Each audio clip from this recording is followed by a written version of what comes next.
আজকের গাঁজাখোর ঘুমটাওয়ালা মহিলা মল্লি বুঝে গেল মাজার ওই যে আলী বলেছেন যাও, নবী বলছেন আলী যাও, যত উঁচু কবর আছে ভেঙে বরাবর করে দাও। আরে গাধা, হাদিসটা তো পড়লে হাদিসের ব্যাখ্যাটা পড়ো।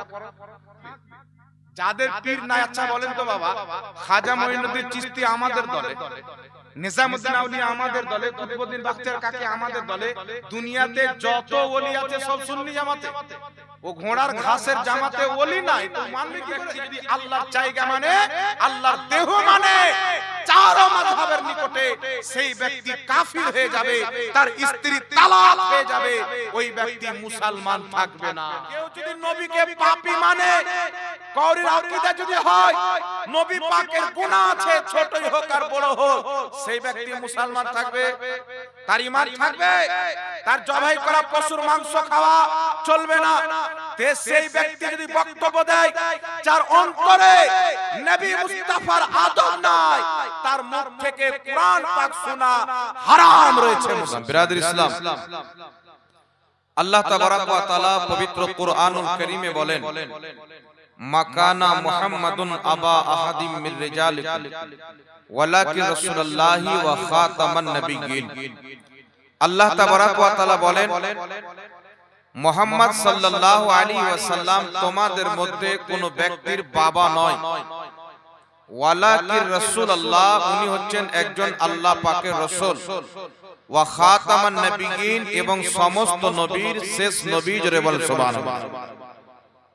আমার আপনার নবী সাল্লাল্লাহু আলাইহি ওয়াসাল্লাম বলেন, লা নবিয়্যা বা'দি, আমার পরে আর কোন দ্বিতীয় নতুন নবী জন্ম নিবে না, আমার পরে আর কোন নবী আসবে না।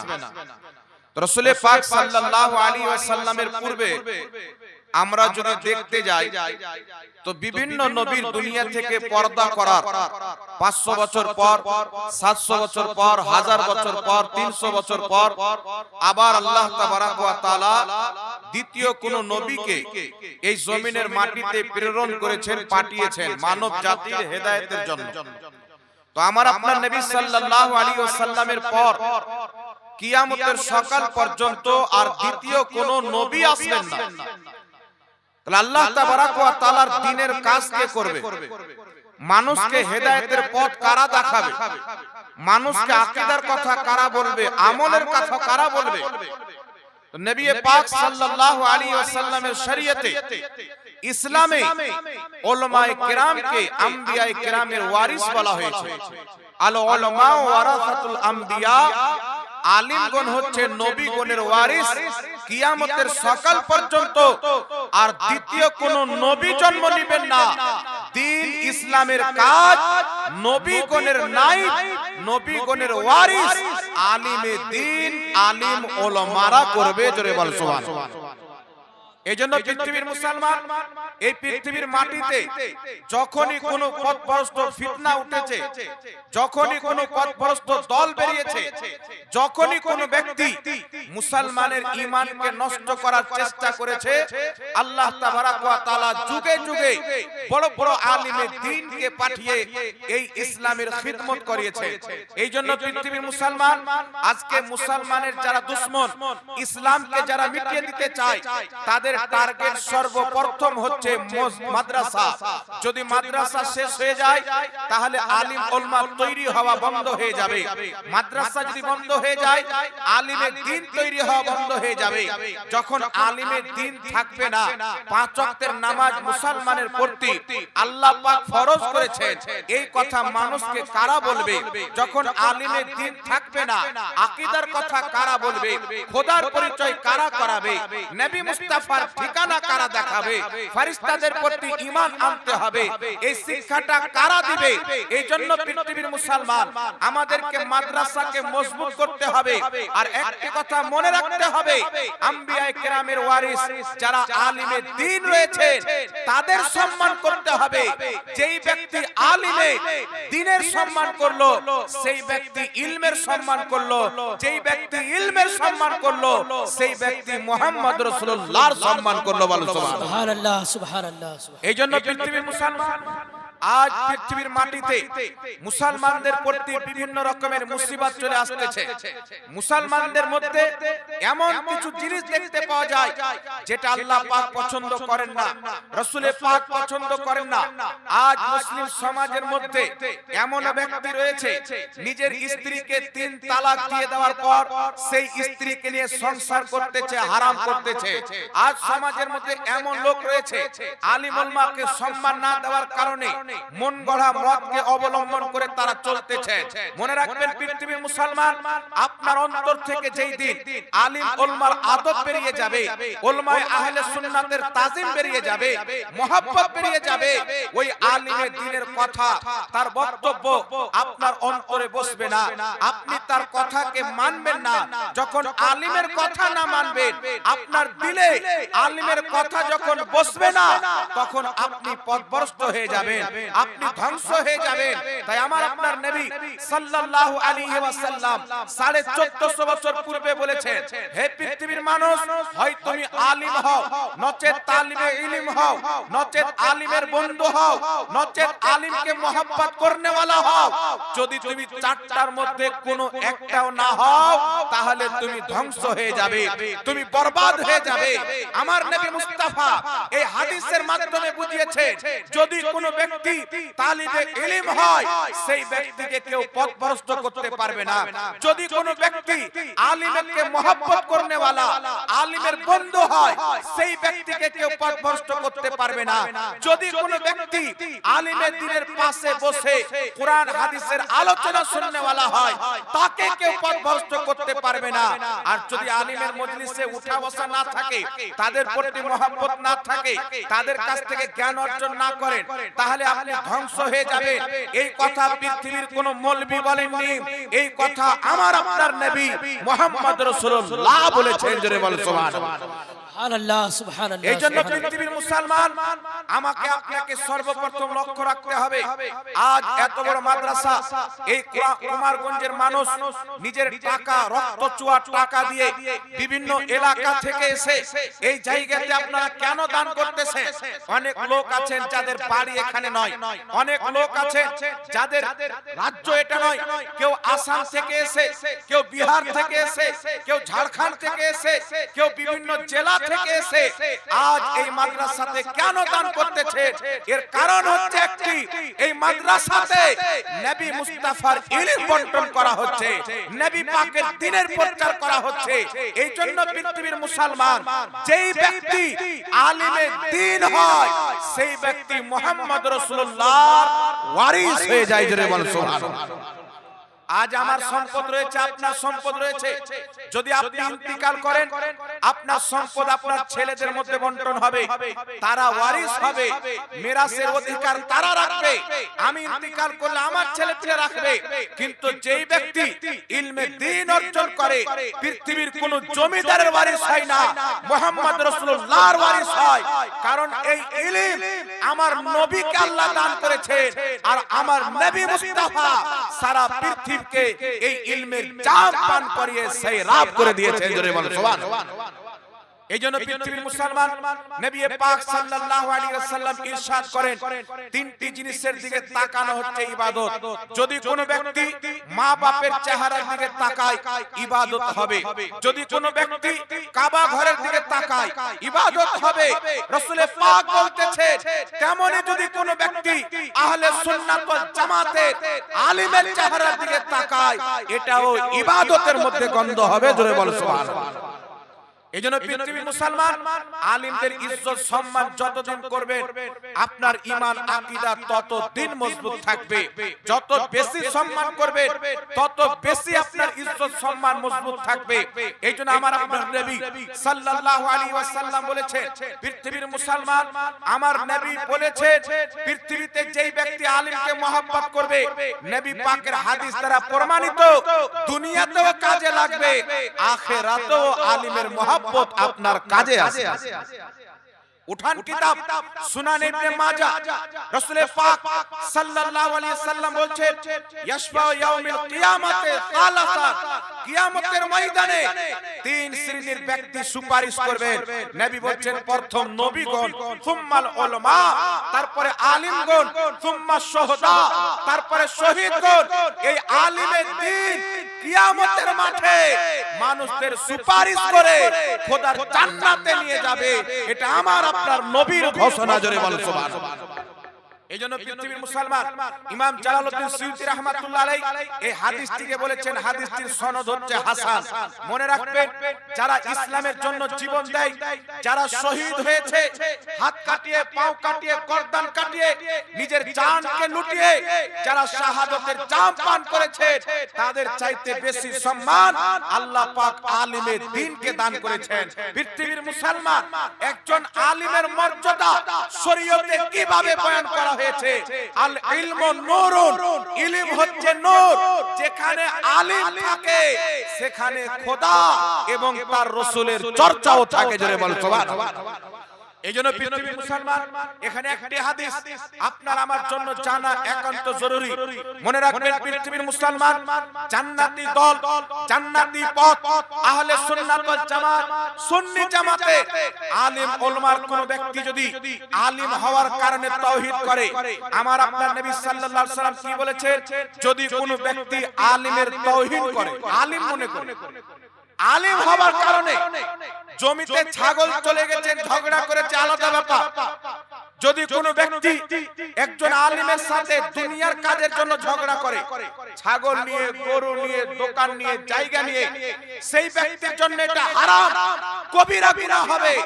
আর যদি আলিম হওয়ার কারণে অপমান করে, তাওহীদ করে, গালিগালাজ করে, রাসূল পাক বলেছেন, যেই ব্যক্তি আলিমের তাওহীদ করলো সেই ব্যক্তি আমি রাসূলুল্লাহর তাওহীদ করব। যেই ব্যক্তি আলিমের তাওহীদ করলো, নবী পাক বলছেন সেই ব্যক্তি ইলমের তাওহীদ করলো।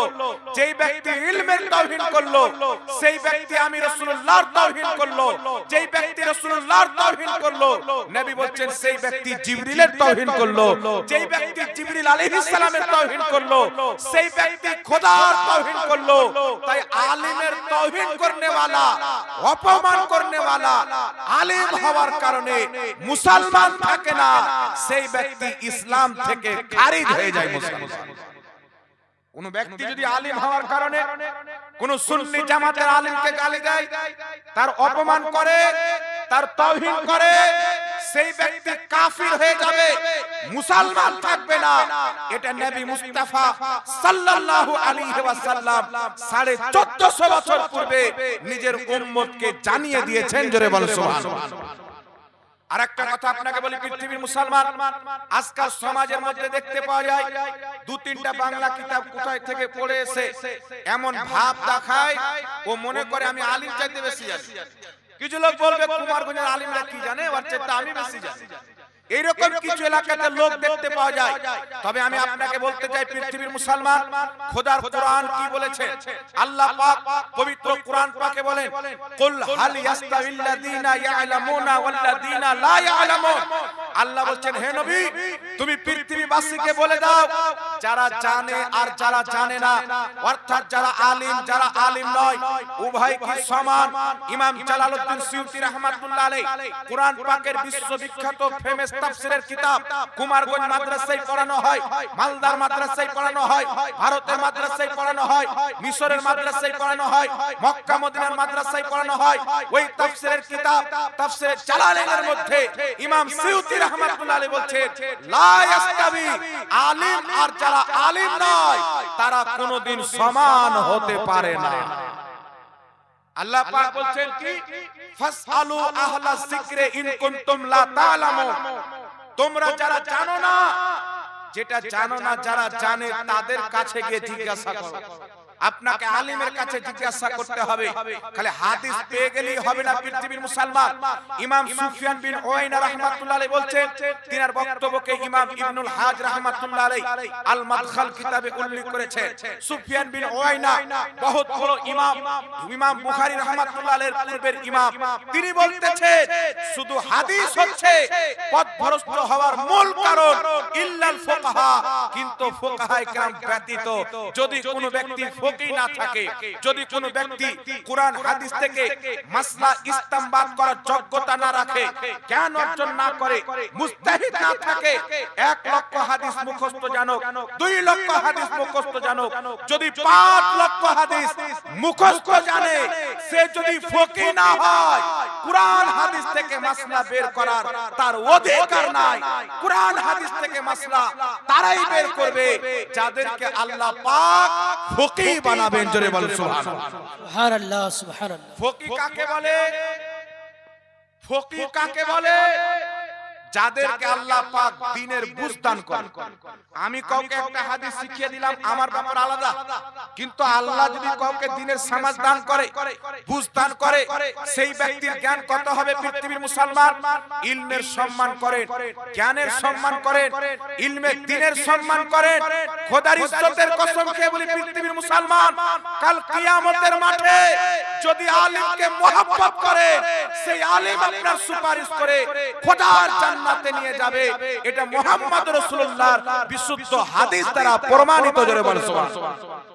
এখানে একটি কথা আপনাকে বলে দিই পৃথিবীর মুসলমান, যখন আমরা বলি আলিম আল্লাহ সুপারিশ করবেন, আল্লাহ ওলিরা নেক বান্দারা মুহাদ্দিস ফকিহ ইনারাও সুপারিশ করবে। কিছু লোককে মরিচ লেগে যায়, কিছু লোক বলতে চাই নবী পাক সাল্লাল্লাহু আলাইহি সাল্লাম উনি তো নিজেই কিয়ামতে ফেল করে তাকিয়ে থাকবে, তো আমার নেকির পাল্লা ভারী হবে না গুনার পাল্লা ভারী, তো আমাদের কি সুপারিশ করে? আমার নবীর গুনাহ আছে? কথা বলে। আমার নবীর পাপ আছে? কেউ যদি নবীকে পাপী মানে, কওরির আকীদা যদি হয় নবী পাকের গুনাহ আছে, ছোটই হোক আর বড় হোক, সেই ব্যক্তি মুসলমান থাকবে? তার ঈমান থাকবে? তার জবাই করা পশুর মাংস খাওয়া চলবে না। সেই ব্যক্তি যদি বক্তব্য দেয় যার অন্তরে নবী মুস্তাফার আদব নাই, তার মুখ থেকে কুরআন পাক শোনা হারাম রয়েছে। মুসলমান কুরআন পাক তার কাছ থেকে শুনতে হবে যেই ব্যক্তির অন্তরে রাসূল পাকের মহব্বত থাকবে। আল্লাহর আকার আকৃতি আছে, এটা ইহুদি খ্রিস্টানদের আকীদা, কোন মুসলমানের আকীদা না। আর আমি বলছি আমার কথার জিম্মেদারি আমার করতে আছে। আমি এনি টাইম যেটা বলি প্রমাণ করার জন্য প্রস্তুত থাকি। আল্লাহর আকার আকৃতি ইহুদির কিতাবে আছে, বাইবেল খ্রিস্টানদের কিতাবের মধ্যে লেখা আছে। তারা যখন চাইলো যে আল্লাহর বেটা বানাবো ঈসা নবীকে, তখন তারা আল্লাহর হাত পা বানালো, আকার আকৃতি বানালো। তারপরে বলল আল্লাহর আকার আকৃতি আছে, আল্লাহর পুরুষ লিঙ্গ আছে। মারিয়ামকে বিয়ে করে মারিয়ামের সাথে আল্লাহ সহবাস করে ঈসাকে জন্ম দিয়েছে। বলে নাউযুবিল্লাহ। এই খ্রিস্টানদের আকীদা, ইহুদিদের আকীদা কারা মুসলমানের মধ্যে প্রচার করছে? যে আল্লাহর আকার আকৃতি আছে, কারা প্রচার করছে? আল্লাহর দেহ আছে, কারা প্রচার করছে? দলিল কোরআন থেকে দিচ্ছে। আল্লাহ কিয়ামতের মাঠে জাহান্নামীদেরকে জাহান্নামে দিবে। জাহান্নাম হলো? বলে না, আল্লাহ হয়নি। আল্লাহ নিজের পাও রেখে দিবে, জাহান্নাম হলো বাস বাস। তো আল্লাহ যখন পাও রাখবে তো জাহান্নাম পুর হয়ে যাবে, আর কিছু চাইবে না। তো আল্লাহর আকার আকৃতি না থাকলে পুর কি করে হতো? একটা উদাহরণ দিচ্ছি বাবা, এই যেমন যুক্তি দিল আপনাকে, একটা আমিও যুক্তি দিচ্ছি। একজন ব্যক্তি সাইকেলের টায়ারে হাওয়া ভরছে, হাওয়ার ভরতে ভরতে টায়ারটা ফুল হয়ে গেল। তো হাওয়ার যদি আকার আকৃতি না থাকে তো ওই টিউবের মধ্যে যে হাওয়া ভরে টিউবটা ফুল কি করে হলো? কথা বুঝতে পারেন? একটা বেলুনে ধরেন আপনি হাওয়া ভরছেন, টিউবে হাওয়া ভরছেন, হাওয়া ভরতে ভরতে টিউবটা ফুল তো হয়। তো যদি ফুল হওয়ার জন্য আকার আকৃতি শর্ত থাকে, তাহলে হাওয়াতে কি করে ফুল হলো? হাওয়ার তো আকার আকৃতি নাই। কথা বুঝতে পারলেন? বলে আল্লাহ পাও দিলেন, তা আকার আকৃতি না থাকলে পাও কি করে হবে? এই যে ব্যাখ্যা পৃথিবীর কোন ইমাম করেনি, নতুন ব্যাখ্যা। আমেরিকা ইসরায়েল ফান্ডিং চালিয়ে যায়, কুরআন হাদিসের অপব্যাখ্যা করে মানুষকে গোমরাহ করে।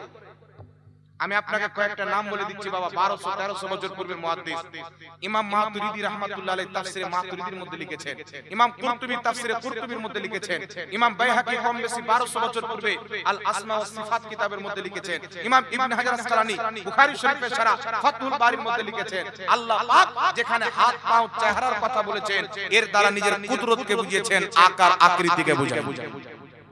ইমাম ইবনে হাজার মক্কি রাহমাতুল্লাহ আলাইহি আল ফালাইদ কিতাবের মধ্যে লিখছেন, ইমাম আযম আবু হানিফা, ইমাম শাফি, ইমাম মালিক, ইমাম আহমদ বিন হাম্বল চার মাযহাবের নিকটে কোন ব্যক্তি যদি আল্লাহর জায়গা মানে, আল্লাহর দেহ মানে, চার মাযহাবের নিকটে সেই ব্যক্তি কাফির হয়ে যাবে, তার স্ত্রী তালাক হয়ে যাবে, ওই ব্যক্তি মুসলমান থাকবে না। ইমাম আহমদ বিন হাম্বল বলছে যে ব্যক্তি আল্লাহর দেহ মানবে সেই ব্যক্তি নিকৃষ্ট বিদআতি জাহান্নামী। আজকে যাদের আকীদা জাহান্নামী, যাদের আকীদা বিদআত, যাদের বিশ্বাস বিদআত, আমাদের প্রতি বিদআতের ফতোয়া লাগাচ্ছে। এইজন্য 1450 বছর পূর্বে আমার নবী বলেছেন এমন একটি যুগ আসবে মুশরিকরা মুসলমানের প্রতি মুশরিকের ফতোয়া লাগাবে, মুসলমানের প্রতি শিরকের ফতোয়া দিবে। হুযায়ফা বিন ইয়ামান বলেন, হুজুর আপনার উম্মত কি শুধু আসলে শিরকে লিপ্ত হয়ে যাবে? নবী বলেন যাদের প্রতি ফতোয়া দিবে তারা হবে মুসলমান, যারা ফতোয়া দিবে তারা নিজেই হবে মুশরিক।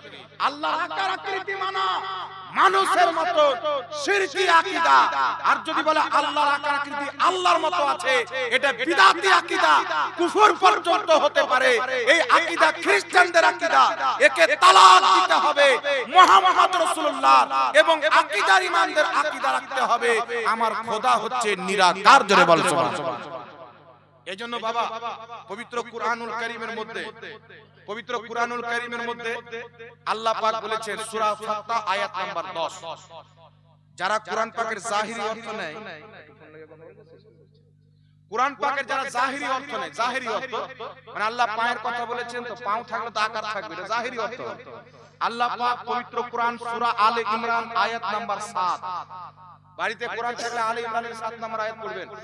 আল্লাহ পাক বলছেন কোরআন পাকে দুই ধরনের আয়াত আছে, একটি আয়াত হলো মুহকাম যে প্রকাশ্য অর্থ রাখে, আরেকগুলি আয়াত হচ্ছে মুতাশাবিহাত যার প্রকাশ্য আয়াতের প্রতি ঈমান আনলে মানুষ পথভ্রষ্ট হয়ে যাবে, গুমরাহ হয়ে যাবে। যারা মুত্তাকি ঈমানদার তারা বলে এইগুলো আয়াতের অর্থ আল্লাহই জানে, আমরা আল্লাহর প্রতি ছেড়ে দিলাম। তো আল্লাহ পায়ের কথা বলেছেন জাহান্নামে পাও রাখবেন, এটা আয়াতে মুতাশাবিহাত, এর জাহিরি অর্থের প্রতি ঈমান আনা হারাম, কুফরিও হয়ে যেতে পারে। তো যদি জাহিরি অর্থের প্রতি ঈমান নাও, আল্লাহ পাও বলেছে তো আকার আকৃতি আছে, তো পবিত্র কোরআন সূরা ফাত আয়াত নাম্বার 10 আল্লাহ সুবহানাহু ওয়া তাআলা কি বলছেন, হে নবী যারা তোমার হাতে বায়াত গ্রহণ করলো, ইন্নাল্লাযীনা ইউবাইউনা, যারা তোমার হাতে বায়াত গ্রহণ করলো তারা আমি আল্লাহর হাতে বায়াত গ্রহণ করলো, আমি আল্লাহর হাত তাদের হাতের উপরে। ধ্যান দিবেন বাবা, একটু ধ্যান দিবেন। আল্লাহ বলছেন নবী তোমার হাতে যারা বায়াত গ্রহণ করলো, এখন কিছু লোক পীরের মুরিদ হয়, তো কিছু লোক বলে পীর মানা হারাম, মুরিদ হওয়া হারাম, অথচ কোরআন পাকে আছে নবী সাহাবায়ে কেরামকে মুরিদ করেছে, সাহাবায়ে কেরাম এক অপরের হাতে মুরিদ হয়েছে।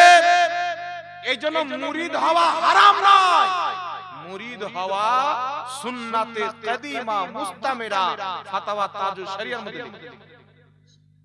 বড় বড় ইমামরা মুরিদ ছিলেন, খাজা মুঈনুদ্দিন চিশতি মুরিদ ছিলেন, গৌসে আজম মুরিদ ছিলেন, নিজামউদ্দিন আউলিয়া মুরিদ ছিলেন, ইমাম আবু হানিফা, ইমাম জাফর সাদিকের মুরিদ ছিলেন। আর এখন কিছু গাঁজাখোর মৌলভী বলছে যে পীর না ঘোড়ার ডিম, বলে না ওই যে পীর না ঘোড়ার ডিম। কালিয়াচকে একটা মৌলভী বলেছিল, তো আমি ওখানে জালসে গিয়েছি, তো আমাকে বলছেন হুজুর একটা মৌলভী এখানে এসে বলেছে পীর না ঘোড়ার ডিম, আপনি এর উত্তর কি দিবেন? আমি একটা উত্তর দিলাম যে কুকুরের গলাতে সোনার মালা মানায় না। আর কি বলবো, পীর তো তাদের, পীর তো কি বলছো, পীর তো তারা মানবে যাদের পীর থাকবে, যাদের পীর নাই। আচ্ছা বলেন তো বাবা, খাজা মুঈনুদ্দিন চিশতি আমাদের দলে, নিজামউদ্দিন আউলিয়া আমাদের দলে, কুতুবউদ্দিন বাখতিয়ার কাকি আমাদের দলে, দুনিয়াতে যত ওলি আছে সব সুন্নি জামাতে, ও ঘোড়ার ঘাসের জামাতে ওলি নাই, তো মানবে কি করে? আপনার বাড়িতে সোনা না থাকলে আপনার স্ত্রী সোনা ব্যবহার কি করে করবে বাবা? তো যাদের পীর আছে তারা মানবে, যাদের নাই তারা কেন? তবে আমরা ভণ্ড পীরকে মানি না, যারা আসল পীর তাদেরকে আমরা মানি।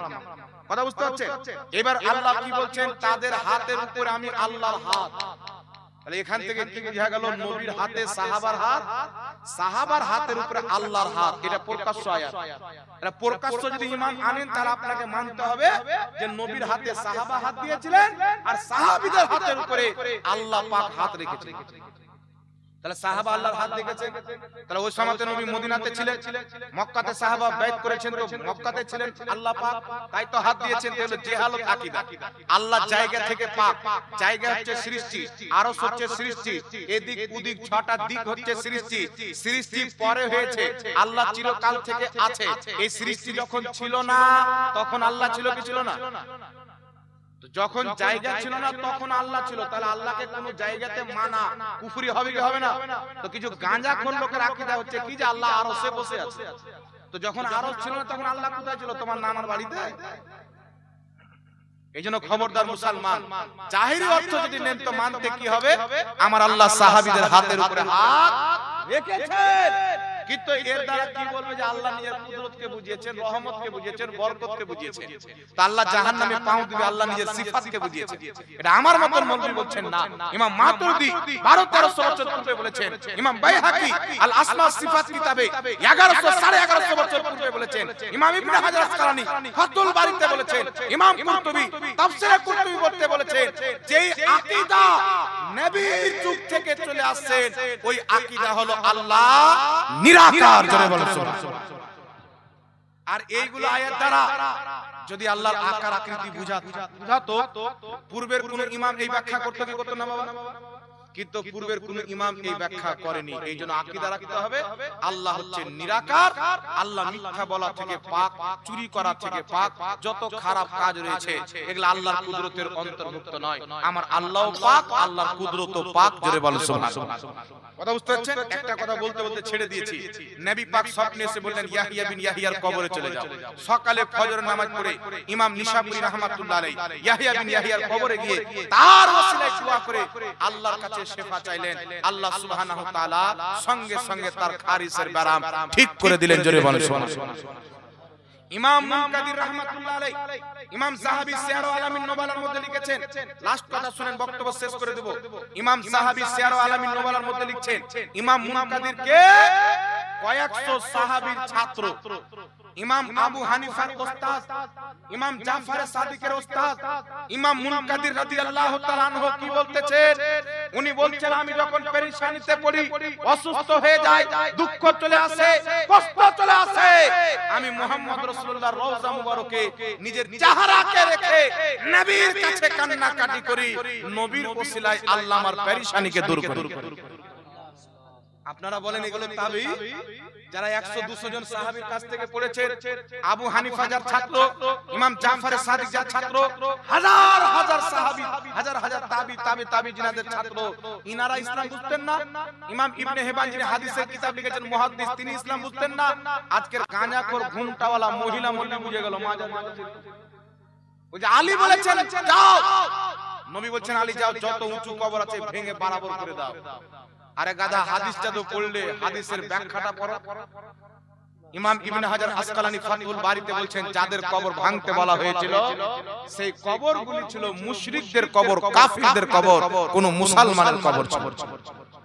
এইজন্য তারিখে মদিনাতুল মুনাওয়ারা ইবনে শাবা প্রথম খণ্ড 120 পৃষ্ঠার মধ্যে লেখা আছে হযরতে আলীর ভাই হযরতে আকীল রাদিয়াল্লাহু তাআলা আনহু নবী পাকের স্ত্রীর কবরের উপরে তিনি একটা ঘর বানিয়েছিলেন, গম্বুজ বানিয়েছিলেন। জোরে বলতে হবে সুবহানাল্লাহ।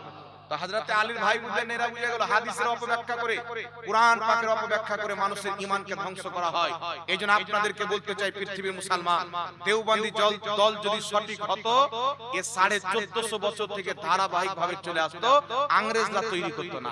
আহলে হাদিস দল যদি সঠিক হতো 1847 এর পূর্বে পৃথিবীতে এদের কোনো মসজিদ মাদ্রাসা থাকতো। 1847 এর পূর্বে নবীর যুগ পর্যন্ত এদের কোনো অস্তিত্ব নাই। দলটাই বিদআত জাহান্নামী, তো জান্নাতে যাওয়ার তো প্রশ্নই আসে না। একটি দল নবীর যুগ থেকে চলে আসেন, যে দলটির নাম আহলে সুন্নাত ওয়াল জামাত, সুন্নি জামাত। জোরে বলতে হবে সুবহানাল্লাহ। এই জামাতের প্রতি কায়েম থাকে, আলিম ওলামাদেরকে মুহাব্বত করেন, তাদের স্পর্শে থাকেন, আর আলিম ওলামার কাছে যখনই থাকবেন প্রশ্ন করতে শিখেন। ইলম হচ্ছে একটি খাজানা, প্রশ্ন হচ্ছে তার চাবি। যত প্রশ্ন করবেন খাজানা তত পাবেন। প্রশ্ন করেন, মনের কথা বলেন, কোন জিনিসের ডাউট হচ্ছে আলিম উলামাকে জিজ্ঞাসা করেন, আপনার ঈমান ফ্রেশ থাকবে। বাকি যে ফিরকাগুলি রয়েছে একটি কথা মনে রাখবেন, আহলে সুন্নাত ওয়াল জামাত ব্যতীত অন্য ফিরকার বক্তব্য শোনাও হারাম, তাদের মৌলবীদের পাশে বসাও হারাম। এটা আমি বলছি না, আমার আপনার নবী 1450 বছর পূর্বে সহিহ মুসলিমের মধ্যে বলেছেন, এমন একটি যুগ আসবে, কিছু লোক বের হবে, এমন এমন হাদিস বলবে, না তোমরা শুনেছো না তোমাদের বাপ দাদা শুনেছে। আমার নবী বলছে, তাদের থেকে নিজেকে দূরে রাখো, নিজে থেকে তাদেরকে দূরে রাখো। আল্লাহ নবী বলছেন, ওয়ালা তুআকিলহুম ওয়ালা তুজালিসুম ওয়ালা তুশারিবুম ওয়ালা তুনাকিহুম। রাসূল পাক বলছেন, ওদের সাথে উঠা বসা, সালাম কালাম, রিশতেদারি, এমন কি যে ওদের জানাজার নামাজ মাটি পর্যন্ত দিতে যেও না। এটা আমার নবী মুস্তাফা বলেছেন, যারা নবী পাকের বিরোধী। কথা বুঝছেন বাবা? এই জন্য পৃথিবীর মুসলমান নিজের আকীদাকে বাঁচিয়ে রাখেন। একটি কথা মনে রাখবেন, আমি বন্ধুত্ব করব তো আল্লাহ আল্লাহ রাসূলের জন্য, যদি আল্লাহকে মানেন, নবীকে যদি মানেন, আর দুশমনি করব তো আল্লাহ আল্লাহ রাসূল। ওই মৌলবি কোথায় বলেছে নবীর মুখে গন্ধ ছিল? কোথায় নবীর শাফাত অস্বীকার করেছে? ইসমাইল দেহলভি কবে লিখেছে নবী মোরা মাটির সাথে মিশে গেছে? আমরা তাকে এবং তার দলের লোককে কেন ঘৃণা করি? আমার বাপের পাক্কা ধানে মই দিয়েছে, আমি খেতে পাই,